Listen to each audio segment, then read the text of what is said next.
We're talking about the 7 rules for retirement security. 7 rules that you must follow to give yourself the highest probability to have a successful and secure retirement. And these rules came about from my 19 years of experience, having started in the wealth management business over 19 years ago here in New York City, with one of the largest advisor groups here at Oppenheimer. And we talked about rule number 1 being avoid large losses. Rule number 2 involves you transitioning from what I call a stage 1 portfolio, focusing on growth, to stage 2, focusing on income generation and asset preservation. We talked about rule number 3, you need to significantly reduce volatility. Now let's go on to rule number 4, and that's that you must earn a reasonable rate of return. I like to call this earning a competitive rate of return without excessive risk. You cannot afford not to grow your money. You must grow your money. If you look at it, expenses are going up, inflation continues to hit. You must earn a reasonable rate of return without the excessive risk. With rule number 4, we're talking about earning a competitive rate of return without the excessive risk, and I want to address 2 myths when it comes to investing. This need to always ride it out, and in return for writing it out, you earning a very high rate of return, 8, 10, 12% rate of return. Let's look at the actual data from 2000 to 2022. So in January 2000, the S&P index was at 1,469. It closed at the end of 2022 at 3,853. Now we had a recovery since then, but if we look at just this time period, we can see that if you did your job and did what you were told you were supposed to do and to ride it out, that worked out to about a 4.28% annual index return before fees and taxes.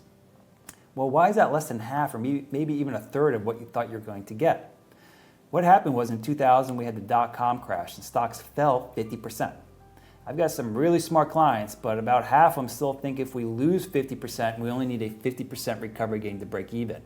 Is that true? Unfortunately, it's not. If we lose half our money, we now need a 100% recovery gain just to get back to even. So from 2000 to 2007, 7 years later, you're right back to where you started, and how did you feel? Well, you probably felt very relieved for a few months until the 2008 credit crisis came. We went down another 50, up another 100. And so we had this period just recently from 2000 to 2013. How much did you earn in the overall market? You earned a 0% rate of return from 2000 to 2013, and that's before fees and taxes. And we call that a lost decade. We can see all the gains over the last 23 years came from 2013 up through last year. And I really want to talk about this idea of earning a competitive rate of return without the excessive risk. And we need to be very careful about the assumptions we use in a financial plan. If we go back and look at even more data, we look at 15 rolling year time periods. So 1996 to 2010, that's one 15-year rolling time period. 97 to 2011, that's another 15-year rolling time period. Why 15 years? Well, if you retire at 65 or 70, that puts you about 80, 85, which is in line with the average life expectancy for most people. What we can see here is that from 96 to 2010, the market did about 5% index level return.